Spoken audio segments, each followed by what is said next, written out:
Marhaba, ni furaha iliyoje kuungana nawe asubuhi hii. Karibu kwenye taarifa za yanayojiri. Kuna mengi ambayo tumekuandalia kutoka maeneo mbalimbali siku hii ya 6 ya mwezi wa Februari mwaka 2026. Tutaelekea katika maeneo ya Mandera kuweza kufahamu hali ya kiangazi katika eneo ile iko vipi, na vile vile tutakuwa tunarudi Kiambu ambapo wakazi wanataka kujua mbinu nzuri za kuweza kuhifadhi maziwa yao na ng'ombe yao, hususan wakati wa mvua nyingi na pia wakati wa kiangazi. Pia vile vile tutaelekea kule Kakamega Mashariki ambapo kile kikosi cha jeshi jinga takriban wanachama 6 wamekamatwa na maafisa wa polisi kwa kuwahangaisha wakazi. Tuna mengi ambayo tumekuandalia asubuhi hii. Karibu tuandamane kwenye taarifa hizi. Naitwa Suleiman Yeri, lakini kwanza tuanze kule Kiambu.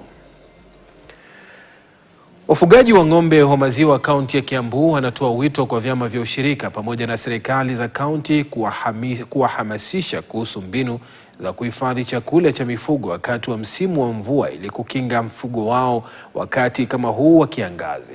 Uhaba wa chakula cha mifugo husababisha kupungua kwa kiwango cha maziwa na kusababishia hasara. Utabiri wa hali ya hewa wa kuwepo na kiangazi katika maeneo mengi nchini unaibua hofu miongoni mwa wakulima, wengi wakihimiza kuchukuliwa kwa hatua za haraka ili kuokoa mifugo na mimea yao. Wakulima wanapendekeza kuwepo kwa mikakati madhubuti ya kuhifadhi chakula cha mifugo, wakitaka ushirikiano kati yao na serikali za kaunti ili wapate mafunzo kuhusu mbinu za kisasa za uhifadhi wa lishe ya mifugo.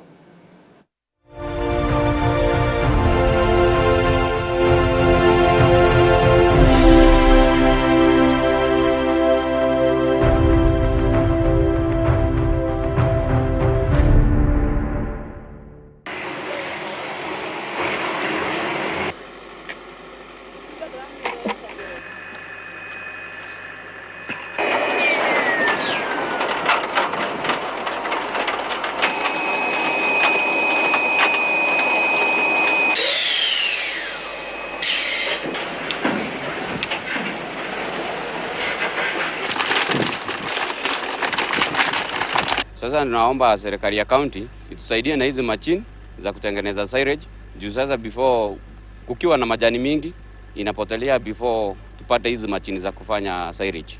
Ningetaka pia kuhimiza serikali ya county na pia cooperatives zetu za maziwa wajaribu pia wakuwe na machines kama hizi, ama wajaribu kuhaya watu kama silage master, ndo wanakujaga ground kusaidiana na wale wakulima wa chini. Unajua kwa nini? Kwa sababu maziwa bei yake haitaenda juu, ita maintain ile cost ya production, na kwa hivyo mkulima hataona hata wakati wa ukame, hataona kama amefinyiliwa ama kama anafanya kazi ya Red Cross, atapata kitu.